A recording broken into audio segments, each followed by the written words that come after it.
في كل سار وفي سفر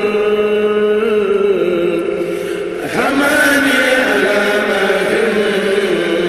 مع الحبس والسفر mu bàyyi ko ci sa soppe bàyyi ko ci sa taalibe bu xam cofeel gi nga ko ëmbal bu yàlla dogal ci sa diggante ak moom kóllëre goo xam ni doxinu jamono ak tëddiinu jamono musu koo xajamal nga matal ko sëkk ñu xam ko bu baax a baax a baax màggal gi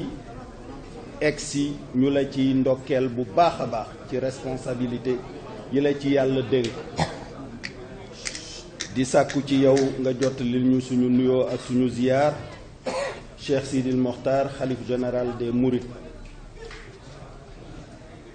di la ziyaare di la sant di la wax ni suñu tànk yi yeesal cant googu rekk la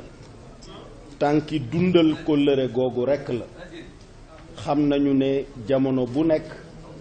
sa ñaan sa cofeel mu ngi bàyyikoo fii di ñu fekk ci fu ñu mën di nekk ci àddina bi cofeel googu kóllëre googu dañuy ñaan suñu boroom ci suñu wàll mu kàttanal ñu may ñu sàmm ko ba aljanna insha allah allahumma salli ala في كل سار وفي سفر